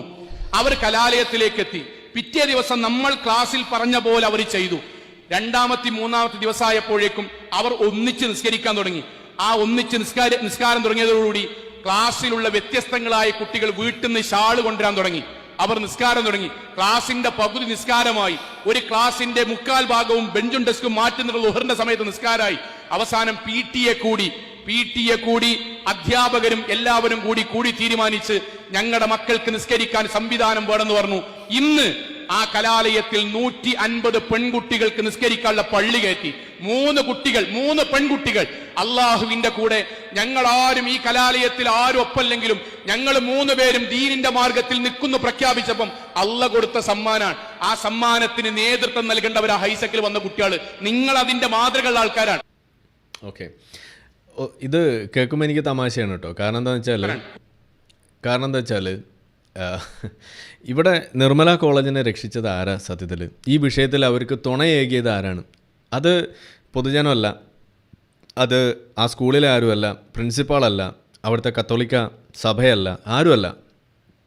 അവിടെ 300 മീറ്റർ അകലെ നിൽക്കുന്ന ആ പള്ളിയിൽ അന്തി ഉറങ്ങുന്ന സാക്ഷാൽ അള്ളാഹു തന്നെയാണ്. ആ പള്ളി അവിടെ ഇല്ലായിരുന്നു എന്ന് ഒന്ന് വിചാരിച്ച് നോക്കുക. എന്തായിരിക്കും ഈ സംഗതിയുടെ അവസ്ഥ എന്നൊന്ന് ആലോചിച്ച് നോക്കും. നിങ്ങളൊന്ന് മനസ്സിൽ സങ്കല്പിച്ചാൽ മതി. നമ്മൾ ഈ ചെസ്സൊക്കെ കളിക്കുമ്പോൾ ഈ ചെക്ക് മേറ്റ് വിളിക്കുന്ന ഒരു പരിപാടി, അല്ലെങ്കിൽ നമ്മൾ കഷ്ടപ്പെട്ട് എന്തെങ്കിലും ഒരു നീക്കമൊക്കെ നടത്തും. അപ്പോൾ അപ്പുറത്തുനിന്ന് നമ്മളുടെ കുതിര വന്നു വീഴുന്നു, അതല്ലെങ്കിൽ നമ്മളെ ആ ഒരു നീക്കം, അതേപോലെ ഒരു നീക്കമായിട്ടാണ് എൻ്റെ മനസ്സിൽ ഈ സംഗതി കിടക്കുന്നത്. ആ പള്ളി 300 മീറ്റർ അകലെ ഉണ്ടായതുകൊണ്ട് മാത്രമാണ് ഈ പദ്ധതി ഇവിടെ ഫെയിലായത്. ഇവിടെ നിങ്ങൾ ഇദ്ദേഹം പറയുന്ന ആ സംഗതിയെ ഇങ്ങനെ നിസ്കരിക്കാൻ സാധിക്കുന്നില്ല, അത് കളവാകുന്നു, എന്ത് ചെയ്യുമെന്ന് ചോദിക്കുമ്പോൾ ഇതിന് 2 രീതിയിൽ ഉത്തരം കൊടുക്കാമല്ലോ. എന്തൊക്കെയാണ് ഉത്തരം കൊടുക്കുക? ഒന്ന്, നിങ്ങൾ പഠിക്കാൻ വേണ്ടിയാണ് നിങ്ങൾ കോളേജിൽ പോകുന്നത്. നിസ്കാരം അത് നിങ്ങൾ സൗകര്യം പോലെ വൈകിട്ട് പോയി നിസ്കരിച്ചാൽ മതി, പറ്റുമെങ്കിൽ നിങ്ങൾ അവിടെ എവിടെയൊക്കെ നിസ്കരിക്കുക എന്ന് പറഞ്ഞിട്ട് അവരെ ഉപദേശിക്കുന്ന കാഴ്ച ഒന്ന്, അത് നിങ്ങൾക്ക് പ്രതീക്ഷിക്കാമായിരുന്നു. 2, ഇപ്പോൾ ഈ പറഞ്ഞ സംഗതി പറഞ്ഞു വെക്കുക. എന്നിട്ട് അതിൻ്റെ അവസാനം എന്താ പറഞ്ഞു വെച്ചിരിക്കുന്നത്? അള്ളാഹു കാത്തോളും, ബാക്കി അള്ളാഹു നോക്കിക്കോളും, നിങ്ങൾ ഇതൊക്കെ ചെയ്യുക, ബാക്കി അള്ളാഹു നോക്കിക്കോളും എന്ന് പറഞ്ഞിട്ട് അവിടെ PTA കൂടി അവിടെ 125 പേർക്ക് നിസ്കരിക്കാവുന്ന ഒരു മുറി ഉണ്ടാക്കിച്ചു പടച്ചവനെ കൊണ്ട്. ഇതല്ലേ അവിടെ നമ്മൾ കണ്ടത്. ഞാൻ പറയുന്നു, ഇതൊരു ഒറ്റപ്പെട്ട ഒരു പ്രസംഗമോ ഒറ്റപ്പെട്ട നിർദ്ദേശമോ അല്ല. ഇത് തന്നെയാണ് എല്ലാവരും ഇവിടെ ചെയ്തുകൊണ്ടിരിക്കുന്നത്. ഓരോ ഇപ്പോൾ ഈ പരിപാടി നമ്മളുടെ പ്രോഫ്കോൺ പോലെയുള്ള പരിപാടികൾ, മുജാഹിദിൻ്റെ നേതൃത്വത്തിൽ നടക്കുന്ന പ്രോഫ്കോൺ, അവരുടെ അത്തരം സമ്മേളനങ്ങളിൽ, അവരുടെ അതല്ലാതെയുള്ള പരിപാടികളിൽ എല്ലാം തന്നെ പ്രൊഫഷണൽ കോളേജുകളിലെ കുട്ടികൾക്ക് വേണ്ടിയിട്ട് നടത്തപ്പെടുന്ന ഇത്തരം ഓറിയൻറ്റേഷൻ പരിപാടികളിലെല്ലാം തന്നെ പറയുന്നത് ഇതുപോലുള്ള കാര്യങ്ങളാണ്. ഒരു സംശയം വേണ്ട. ഇത് കേൾക്കുന്ന ഏതെങ്കിലും സുരക്ഷാ ഉദ്യോഗസ്ഥരുണ്ടെങ്കിൽ NIA അതല്ലെങ്കിൽ അതുപോലെയുള്ള ആളുകൾ ആരെങ്കിലുമൊക്കെ ഉണ്ടെങ്കിൽ നിങ്ങൾ ശ്രദ്ധിക്കുക. ഇതുപോലുള്ള സ്ഥലങ്ങളിൽ പഠിപ്പിച്ചു കൊടുക്കുന്ന സംഗതി ഇത് കേട്ട കുട്ടികൾ, ആ പെൺകുട്ടികൾ ഇപ്പോൾ ഈ കോളേജിലുണ്ടെന്ന് വിചാരിക്കുക, അവർ സ്വാഭാവികമായിട്ട് ചിന്തിക്കും. അത് പറയുന്നതിൻ്റെ പേരിൽ ആ കുട്ടികൾ ഇന്നിപ്പോൾ പ്രശ്നക്കാരായിട്ട് മാറി. സത്യത്തിൽ ആ കുട്ടികളാണോ പ്രശ്നം? ആ കുട്ടികളല്ല. ആ കുട്ടികളെ കൊണ്ട് ഇത് ചെയ്യിപ്പിച്ച ഒരു ആശയമാണ് ഈ പ്രശ്നം ഉണ്ടാക്കിയിരിക്കുന്നത്. ഏതാണ് ആ ആശയം? ആ ആശയമാണ് ഈ ഇസ്ലാം എന്ന് പറയുന്നത്. ആ ആശയം ഇസ്ലാം അത് ആരാ പഠിപ്പിച്ചു കൊടുത്തത്? ഈ മഹാനാണ് പഠിപ്പിച്ചു കൊടുത്തിരിക്കുന്നത്. ഞാൻ നേരിട്ട് ഇയാൾ പഠിപ്പിച്ചു എന്നല്ല പറയുന്നത്. ഇതുപോലെയുള്ള ആശയങ്ങളാണ് ഈ കുട്ടികളെ നയിക്കുന്നത്. അത് പഠിപ്പിച്ചു കൊടുക്കുന്നത് ഇതേപോലെയുള്ള കുണ്ഠിതന്മാരാണ് എന്നാണ് ഈ പറഞ്ഞു വെക്കുന്നത്. ഇവർ പഠിപ്പിച്ചു കൊടുക്കുന്നത് ഇസ്ലാം തന്നെയാണ്. ഇത് ആരും വളച്ചൊടിച്ചതല്ല, ഇത് എവിടുന്നും എടുത്തു മാറ്റി കൊടുക്കുന്നതല്ല. ഇത് ഇസ്ലാമിലെ തന്നെ അധ്യാപനങ്ങളാണ്. കാരണം ഇസ്ലാം പഠിപ്പിക്കുന്നത് ഇങ്ങനെ തന്നെയാണ്. നിങ്ങൾ നിരന്തരം നിങ്ങളുടെ പ്രാർത്ഥനകളിൽ മുഴുകണം. നിങ്ങൾ നിസ്കാരം എങ്ങനെയൊക്കെയാണ് നമ്മളൊക്കെ കഥകൾ പഠിച്ചിരിക്കുന്നത്. നിങ്ങൾ നിസ്കാരം ഒരെണ്ണം പോലും മിസ്സാക്കാൻ പാടില്ല. നിസ്കരിക്കാത്തവൻ്റെ വീട് തീയിട്ട് നശിപ്പിക്കണം എന്ന് പറയുന്നത്, നിസ്കരിക്കാത്തവനെ തല്ലിക്കൊല്ലണം, തീയിട്ട് കൊല്ലണം എന്ന് പറയുന്നത്. അതുപോലെ കണ്ണ് കാണാത്ത ആളാണെങ്കിലും ഒരു നൂല് കെട്ടിയിട്ടാണെങ്കിലും നിങ്ങൾ പള്ളിയിലേക്ക് പോകണമെന്ന് പറയുന്ന കഥകൾ. യുദ്ധത്തിൻ്റെ വേളയിൽ നിസ്കരിക്കാൻ ശത്രു പിന്നീന്ന് വരും, അതുകൊണ്ട് നിസ്കരിക്കാൻ പേടിയുണ്ടെങ്കിൽ ബാച്ചായിട്ട് ആളുകൾ കാവൽ നിന്ന് നിസ്കരിക്കണമെന്ന് പറയുന്നത്. ഇങ്ങനെ പല പല കാര്യങ്ങൾ. ഇതുള്ളതുകൊണ്ടാണ് നിങ്ങൾ ഈ ബസ്സിൻ്റെ പുറത്ത് നിന്ന് നിസ്കരിക്കുന്നത് കാണുന്നത്, ട്രെയിനിൽ നിസ്കരിക്കുന്നത് കാണുന്നത്, അവിടെ എയറോപ്ലെയിനിൽ കോക്പിറ്റിൻ്റെ വാതിൽക്ക് നിന്ന് നിസ്കരിക്കുന്നത് കാണുന്നത്. ഒരു ചെറിയൊരു ഗ്യാപ്പ് കിട്ടിയിരുന്നെങ്കിൽ അവർ വിമാനം പറക്കുന്ന വിമാനത്തിൻ്റെ ചിറകുമല കയറിയിരുന്നിട്ടാണെങ്കിലും നിസ്കരിച്ചാണ്. അത് വാതിൽ തുറന്നാൽ പണി കിട്ടുമല്ലോ എന്നുള്ള ഒറ്റ കാരണം കൊണ്ടാണ് അത് ചെയ്യാത്തത്. അല്ലെങ്കിൽ അതും അവർ ചെയ്താനെ. കാരണം എന്താണ്? ബാക്കി അള്ളാഹു നോക്കിക്കോളുമല്ലോ. അള്ളാഹുവിന് നോക്കാൻ പറ്റാത്ത സാമാനമൊന്നും ഇല്ലല്ലോ. ഇതാണ് അവസ്ഥ. അപ്പോൾ ഞാൻ പറഞ്ഞു വന്നത്, ഇവിടെ ഈ രീതിയിൽ കാര്യങ്ങൾ പറഞ്ഞു വെക്കുന്നത് തന്നെയാണ് പ്രശ്നം.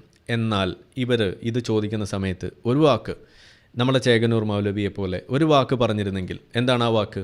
ഇന്ന് നമ്മൾ സംസാരിക്കുന്ന ദിവസം 30 വർഷമാവുകയാണ്, 3 പതിറ്റാണ്ടാവുന്നു എന്ന് നമുക്ക് പറയാം. 1993 ജൂലൈ 29 നമ്മളുടെ കേരളക്കരയിൽ നിന്നും അപ്രത്യക്ഷമായതാണ്. ഇസ്ലാമികമായി ഒന്ന് അപ്രത്യക്ഷമായി. ഇദ്ദേഹം നടത്തിയ എന്താണ് കുറ്റകൃത്യം മതത്തിലെ ചില കാര്യങ്ങൾ ചൂണ്ടിക്കാണിച്ച് അതിലെ ആന്തരികമായിട്ടൊന്ന് നന്നാക്കാൻ നോക്കിയതാണ്. നമ്മളോട് പറയാറുണ്ടല്ലോ, നിങ്ങൾ മാന്യമായിട്ട് പറയും, നിങ്ങൾ അകത്ത് നിന്ന് പറയും, നിങ്ങൾ എന്തിനാണ് എക്സ് മുസ്ലിം എന്ന് നിന്നിട്ട് പറയുന്നത് എന്നൊക്കെ ചോദിക്കുന്ന ആളുകൾ കാക്കാമാരെ അറിയാൻ വേണ്ടിയിട്ടാണ് ഈ പറയുന്നത്. അകത്ത് നിന്ന് മാന്യമായിട്ട് പറഞ്ഞ വ്യക്തിയാണ് ചേകന്നൂർ. എവിടെ ചേകന്നൂരിൻ്റെ ശവം എവിടെ എന്നാണ് ഞാൻ ചോദിക്കുന്നത്. ഇതുവരെ അത് കണ്ടെത്താൻ കഴിഞ്ഞിട്ടില്ല എന്ന് വരുന്നിടത്താണ് ഇതിൻ്റെ കഥ അവിടെ നിങ്ങൾ ഓർക്കേണ്ടതായിട്ട് വരുന്നത്. അദ്ദേഹത്തെ രാത്രി കൂട്ടിക്കൊണ്ടുപോയത് മതപ്രഭാഷണത്തിനെന്നും പറഞ്ഞിട്ട് കാക്കാമാർ പരിചയമുള്ള ആളുകളാണ് കൂട്ടിക്കൊണ്ടുപോകുന്നത്. ആ കഥ ഇന്നും ഇദ്ദേഹത്തിൻ്റെ ഭാര്യ പറയുന്നു, നിങ്ങളത് കേട്ടിരിക്കണം. എന്നിട്ട് നിങ്ങൾ പറയുക. എന്നാൽ ഇദ്ദേഹത്തിനെതിരെ എന്തെല്ലാം കള്ളക്കഥകളാണ് ഇന്നിപ്പോൾ ഈ വിശ്വാസികൾ ഇറക്കി വിടുന്നത്. ഇദ്ദേഹം ഏതോ വേറെ ഭാര്യയുടെ വീട്ടിലേക്ക് പോയതാണ്, അവിടെ വെച്ചത് തല്ലിക്കൊന്നതാണ് എന്നൊക്കെ പറഞ്ഞിട്ടുള്ള രീതിയിൽ ആ വിഷയത്തെ കൊണ്ടെത്തിച്ചുകൊണ്ട് ഈ വിഷയത്തെ ആളുകളുടെ മനസ്സിൽ നിന്നും ഇറക്കി വിടാൻ നോക്കിയാലൊന്നും ഇനി നടക്കില്ല. കാര്യം ലോകം ഇത് വേറെ ആയിട്ടുണ്ട് എന്നത് തന്നെ.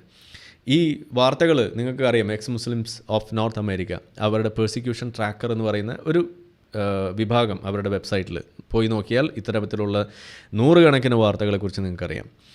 ഇവിടെ ഇത്തരത്തിലുള്ള സംഭവങ്ങൾ ദിനേനയൊന്നോണം സംഭവിക്കുന്നു എന്നതാണ് ഞാനിവിടെ പറഞ്ഞു വെക്കുന്നത്. അപ്പോൾ ഈ ചേകന്നൂർ മൗലവി പറയുന്നത് പോലെ, ഉയർത്തി വച്ചിരുന്നത് പോലെ സെക്യുലറായിട്ടുള്ള ഇടങ്ങൾ അവിടെ മതം അത് പ്രസരിപ്പിക്കുന്നതും അത് പ്രചരിപ്പിച്ചുകൊണ്ട് അത് മതകീയമാക്കി മാറ്റി അവിടെ കൂടുതൽ മതത്തിൻ്റെ ഒരു ഒച്ചയും ബഹളം ഉണ്ടാക്കുന്ന രീതിയിലേക്ക് ആക്കുന്നതിനെന്നും എതിർത്തിട്ടുള്ള വ്യക്തിയാണ്. ബാങ്ക് വിളി അത് ഉച്ചഭാഷണിയിലൂടെ കൊടുക്കുന്നതിനെതിരെ ഏറ്റവും കൂടുതൽ ശബ്ദിച്ചിട്ടുള്ള ഒരു മുസ്ലിമാണ് ഈ പറയുന്ന ചേകന്നൂർ മൗലവി. ഇന്നല്ല ഈ കേരളത്തിൽ ജീവിക്കുന്ന എത്ര മുസ്ലിം അതിനോട് അനുകൂലിക്കും?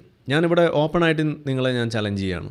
നിങ്ങൾ നിങ്ങളുടെ ആ പള്ളിയിൽ ചെന്നിട്ട് പറഞ്ഞിട്ട് ഒന്ന് സ്ഥാപിച്ച് കാണിച്ചതാണ്. ഇത് അധാർമികമായിട്ടുള്ളൊരു കാര്യമാണ്. കോളാമ്പി എന്ന് പറയുന്ന സാധനം അത് ഇന്ത്യയിൽ നിരോധിച്ചതാണ്. എന്ന് വെച്ചാൽ നിങ്ങൾ സത്യത്തിൽ കള്ളക്കടത്ത് നടത്തുന്നത്, സ്മഗ്ലിംഗ് നടത്തുന്നത് അതൊരു തെറ്റായിട്ട് നിങ്ങൾക്ക് തോന്നുന്നുണ്ടെങ്കിൽ എന്തുകൊണ്ട് തെറ്റാവുന്നു? നിയമപരമല്ലാത്തൊരു സംഗതി ചെയ്യുന്നു, ഇല്ലീഗലായിട്ടുള്ളൊരു കാര്യം നിങ്ങൾ ചെയ്യുന്നു എന്നതിൻ്റെ പേരിലാണെന്നുണ്ടെങ്കിൽ നിങ്ങൾ 5 നേരം ദിവസവും ചെയ്തുകൊണ്ടിരിക്കുന്നത്, പള്ളികൾ ചെയ്തുകൊണ്ടിരിക്കുന്നത് അത്തരത്തിലുള്ള ഒരു കള്ളക്കടത്ത് തന്നെയാണ്. എന്താണത്? ഉച്ചഭാഷണിയിലൂടെ ഈ പറയുന്ന കോളാമ്പിയിലൂടെയുള്ള ബാങ്ക് വിളി തന്നെ അത് നിരോധിച്ച സംഗതിയാണ്. അതിലൂടെയാണ് നിങ്ങൾ ബാങ്ക് കൊടുക്കുന്നത്. അതിനെതിരെ സംസാരിച്ച ഒരു വ്യക്തിയാണ് ഞാൻ. ഒരു ഉദാഹരണം പറയുകയാണ് ചേകന്നൂർ ചെയ്തതിനെക്കുറിച്ച്. അപ്പോൾ എന്താ അവിടെ സംഭവിച്ചത്? മതേതര ഇടങ്ങൾ, സെക്യുലറായിട്ടുള്ള ഇടങ്ങൾ അതങ്ങനെ നിലനിർത്തണം കുട്ടികളെ. അപ്പോൾ അതുകൊണ്ട് നിങ്ങൾ നിസ്കാരത്തിനൊക്കെ അതൊക്കെ രണ്ടാമത് നിങ്ങൾ വെക്കൂ.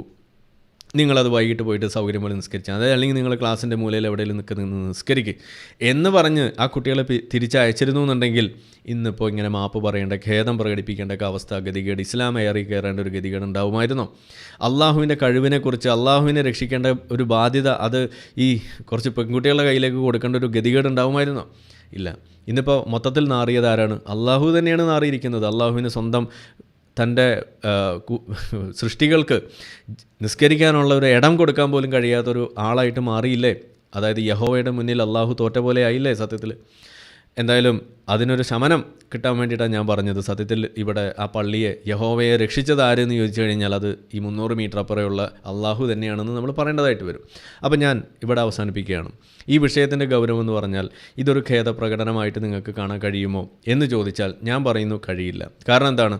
ഇവിടെ ഒരിക്കൽ പോലും ആ ലക്ഷ്യം തെറ്റാണെന്ന് ഇവിടെ പറഞ്ഞിട്ടില്ല. ഇവിടെ മാർഗം തെറ്റിയെന്നേ പറഞ്ഞിട്ടുള്ളൂ. ഞാൻ പറയുന്നു ലക്ഷ്യവും തെറ്റാണ് എന്ന് നമുക്ക് പറയാൻ സാധിക്കാത്ത കാലത്തോളം ഈ തരത്തിലുള്ള പ്രകടനങ്ങളിൽ ഒരു ആത്മാർത്ഥതയും കാണാൻ എന്നെക്കൊണ്ട് പറ്റില്ല. ഇത് പറഞ്ഞതിൻ്റെ പേരിൽ നമ്മൾ ഒരു മുസ്ലിം വിരുദ്ധനായിട്ടോ അല്ലെങ്കിൽ ഏതെങ്കിലും തരത്തിലുള്ള പ്രശ്നമുണ്ടാക്കാൻ നോക്കി എന്നൊക്കെ നിങ്ങൾ പറഞ്ഞാൽ, സാമുദായിക സംഘർഷം ഒക്കെ ഉണ്ടാക്കാൻ നോക്കി എന്ന് പറഞ്ഞാൽ ഞാനത് ചാലഞ്ച് ചെയ്യാൻ തയ്യാറാണ്. കാരണം എന്താണ്? ഈ സെക്യുലറായിട്ടുള്ള ഇടങ്ങൾ, ആ ഇടങ്ങളിൽ അത് ആ രീതിയിൽ നിലനിർത്തേണ്ട ഒരു ചെറിയ വാക്ക് പോലും ഈ മേഖലകളിൽ എവിടെ പോലും നിങ്ങൾക്ക് പറയുന്നതായിട്ടോ സംസാരിക്കുന്നതായിട്ടോ കേൾക്കാൻ കഴിയുന്നില്ല.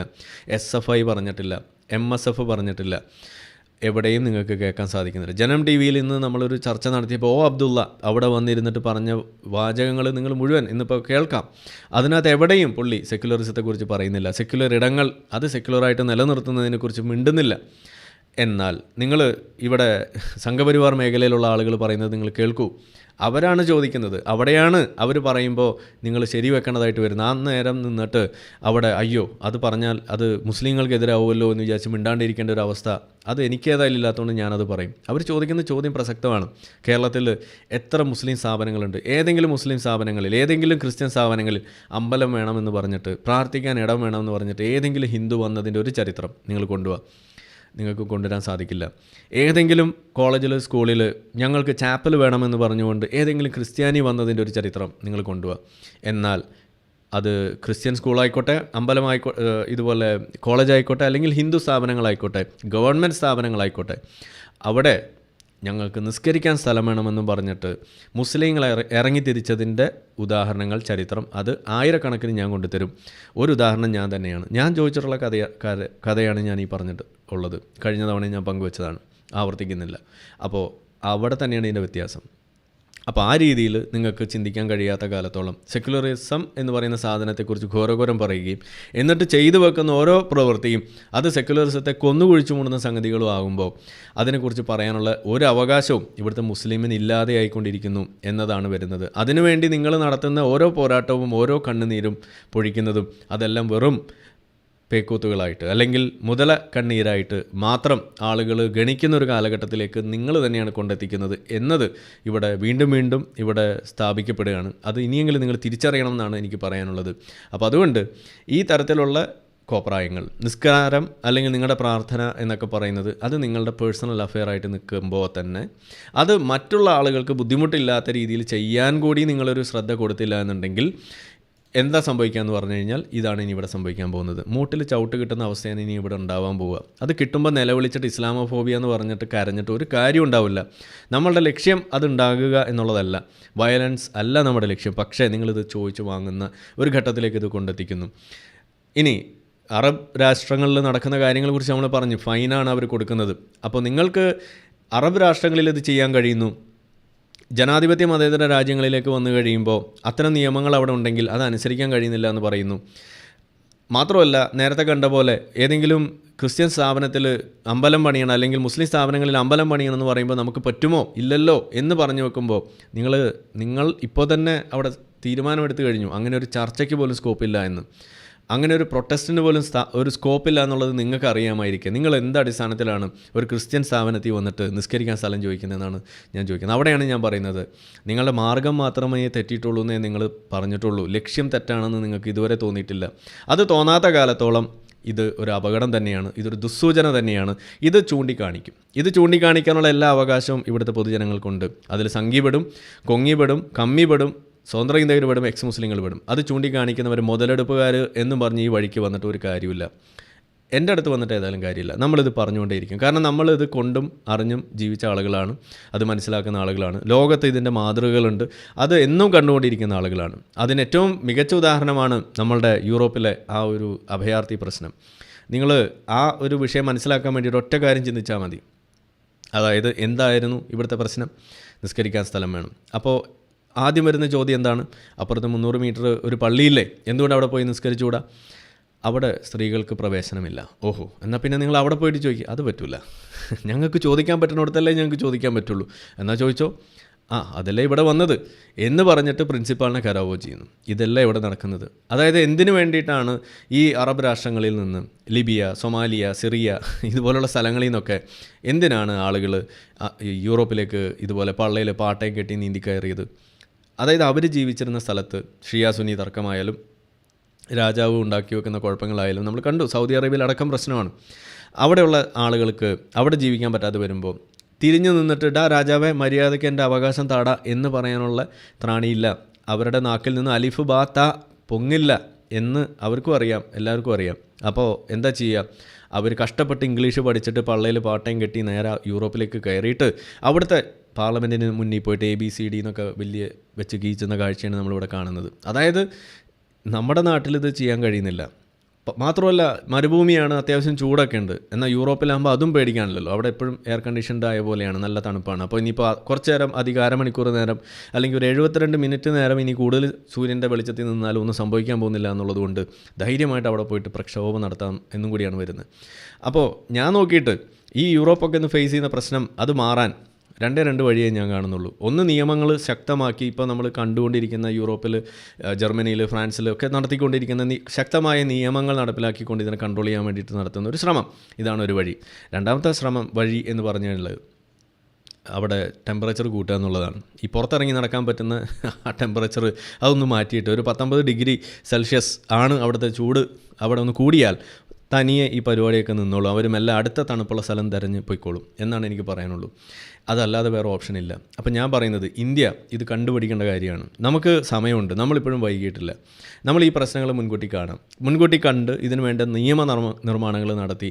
കാനഡയിലൊക്കെ ഇന്നും അവിടെ അധപ്പതിച്ചിരിക്കുകയാണ് പല കാര്യങ്ങൾ. എന്നാലും ബിൽ 21 എന്നൊക്കെ പറയുന്ന സംഗതിയെക്കുറിച്ച് നമ്മൾ കഴിഞ്ഞ ദിവസം പറഞ്ഞു. അതുപോലെയുള്ള ശക്തമായ സെക്യുലറിസത്തെ പ്രൊട്ടക്റ്റ് ചെയ്യാനുള്ള, ജനാധിപത്യ സംവിധാനങ്ങളെ പ്രൊട്ടക്റ്റ് ചെയ്യാനുള്ള സ്പെഷ്യൽ നിയമങ്ങൾ കൊണ്ടുവന്ന് ഇത് സ്ഥാപിച്ചില്ല എന്നുണ്ടെങ്കിൽ, ഇതിപ്പോൾ ഒരു ഹിജാബിൽ തുടങ്ങിയ സംഗതിയാണ് നമ്മളിത് ഇതുപോലുള്ള വിഷയങ്ങൾ ചർച്ച ചെയ്യാൻ തുടങ്ങിയത്. ഇന്നിപ്പോൾ എവിടെ എത്തി നിൽക്കുന്നു നിങ്ങൾ ആലോചിച്ച് നോക്കൂ.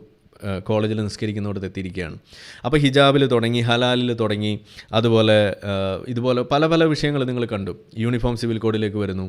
അങ്ങനെ എല്ലാ തരത്തിലും നമ്മൾ നോക്കുകയാണെന്നുണ്ടെങ്കിൽ അവിടെ മതം കുത്തിക്കയറ്റിക്കൊണ്ട് ഈ പരിപാടി നടക്കുമ്പോൾ സെക്യുലറാണോ എന്ന് നമ്മൾ ഇന്ന സ്ഥലം ഇത് സെക്യുലറാണ്, ഇവിടെ മതപരമായിട്ടുള്ള കാര്യങ്ങൾക്ക് യാതൊരു റോളും ഇല്ല എന്ന് പറഞ്ഞാൽ അത് അനുസരിക്കേണ്ട ബാധ്യത എല്ലാവർക്കും ഉണ്ടെന്ന് വന്നാൽ, പ്രത്യേകിച്ച് ഇന്ത്യയിൽ ഹിന്ദു മതം അവർക്കത് പാലിക്കുന്നതിൽ ഒരു ബുദ്ധിമുട്ടുമില്ല എന്ന് പലതവണ തെളിയിച്ചിട്ടുള്ള ആളുകളും കൂടി ആയതുകൊണ്ട് അവരത് പാലിക്കുന്ന ഒരവസ്ഥയും ഉണ്ടാവുമ്പോൾ സ്വാഭാവികമായിട്ടും മുസ്ലിം സമുദായത്തിന് അത് പാലിക്കേണ്ട ഒരു ഗതികേട് വരും. അങ്ങനെ മാത്രമാണ് അവരെ നമുക്കത് ട്രെയിൻ ചെയ്തെടുക്കാൻ കഴിയുള്ളൂ.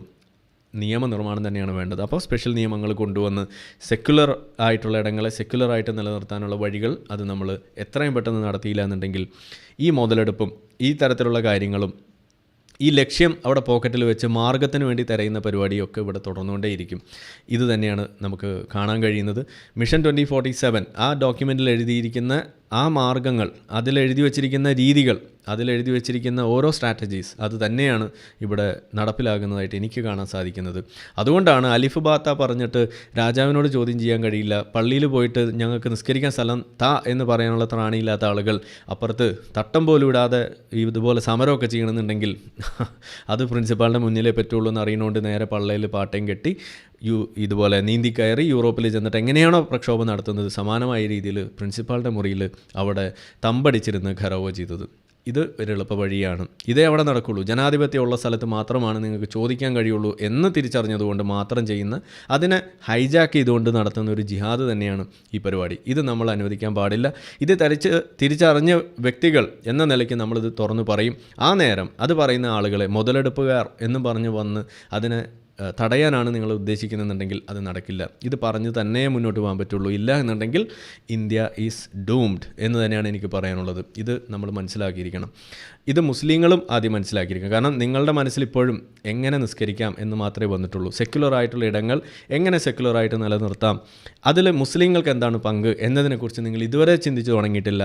അതിന് ഈ ചേകന്നൂർ മൗലവിയുടെ ഈ മരണത്തിൻ്റെ അല്ലെങ്കിൽ തിരോധാനത്തിൻ്റെ ഈ 30ാം വാർഷികത്തിലെങ്കിലും നിങ്ങളൊന്ന് ചിന്തിച്ച് തുടങ്ങിയാൽ വളരെ ഉപകാരമായിരിക്കും എന്ന് മാത്രം പറഞ്ഞുകൊണ്ട് തൽക്കാലം ഇവിടെ ഞാൻ നിർത്തുകയാണ്. നമ്മളുടെ വീഡിയോ നിങ്ങൾ ഇഷ്ടപ്പെട്ടാൽ അത് ലൈക്ക് ചെയ്യുക, ഇല്ലെങ്കിൽ ഡിസ്ലൈക്ക് ചെയ്യുക. രണ്ടായാലും എന്തുകൊണ്ട് ലൈക്ക് ചെയ്തു, എന്തുകൊണ്ട് ഇഷ്ടപ്പെട്ടില്ല എന്നതൊക്കെ കമൻറ്റിൽ എഴുതി ഇതിൻ്റെ റീച്ച് കൂട്ടുന്നതിന് നിങ്ങൾ സഹായകമാകുന്ന തരത്തിൽ നിലകൊള്ളുക.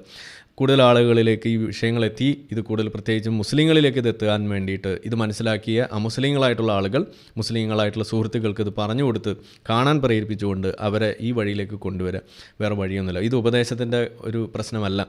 അവർക്ക് ആ തരത്തിൽ ചിന്തിക്കാനുള്ള ആ ഒരു അവസ്ഥയല്ല അവർക്കുള്ളത്. അതിനെ ചിന്തിക്കുന്നതിനെ തടയുന്ന തരത്തിലുള്ള നേരത്തെ കേട്ട പോലുള്ള പ്രസംഗങ്ങൾ വെച്ചെല്ലാം പടച്ചോ നോക്കിക്കോളും എന്ന് പറഞ്ഞിട്ട് അവരുടെ ബ്രെയിൻ അതവിടെ തരിപ്പിച്ചിട്ടിരിക്കുന്ന ഒരു അവസ്ഥയാണ്. അതിൽ നിന്ന് അവരെ പുറത്ത് കടത്തണമെന്നുണ്ടെങ്കിൽ ശക്തമായ സോഷ്യൽ പ്രഷർ അത് തന്നെ വഴിയുള്ളൂ. അതിന് നമ്മളിതൊരു കൂട്ടായ പ്രവർത്തനമായിട്ട് കണ്ട് നിങ്ങൾക്കും ഇതിനകത്ത് വലിയ പങ്കുണ്ടെന്ന് മനസ്സിലാക്കി ഇത് പ്രചരിപ്പിക്കുക. നിങ്ങൾക്ക് എങ്ങനെ വേണമെങ്കിലും പ്രചരിപ്പിക്കാം. കട്ട് ചെയ്തോ മുറിച്ചോ മുഴുവനായിട്ടോ നിങ്ങളുടെ സ്വന്തം ചാനൽ ഉണ്ടാക്കി അപ്ലോഡ് ചെയ്ത് എങ്ങനെയായാലും കുഴപ്പമൊന്നുമില്ല. കോപ്പിറൈറ്റ് ഒന്നും ഇല്ലാത്ത സാധനങ്ങളാണ് നിങ്ങൾ ഉപയോഗിക്കുക.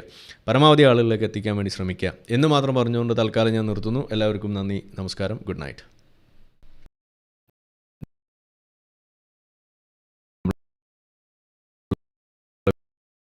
വീഡിയോ ഇരിക്കുന്ന ആളുകൾ മറ്റു രീതിയിൽ അതിൻ്റെ ഡീറ്റെയിൽസ് ഡിസ്ക്രിപ്ഷനിലുണ്ട്. നിങ്ങളുടെ ഓരോ ലൈക്കും ഷെയറും അതുപോലെ കമൻ്റ് ഇടുന്നതും ഇതിൽ ഈ വീഡിയോ അതിൻ്റെ താഴെ വരുന്ന കമൻറ്റുകൾക്ക് നിങ്ങൾ പ്രതികരിക്കുന്നതെല്ലാം തന്നെ വീഡിയോയുടെ റീച്ച് കൂടുന്നതിന് വലിയ തോതിൽ ഉപകാരപ്പെടുന്ന സംഗതിയാണ്. അപ്പോൾ അതുകൊണ്ട് അതിൽ നിങ്ങൾ ഏർപ്പെടണം എന്നും കൂടി ഞാൻ അഭ്യർത്ഥിക്കുകയാണ്.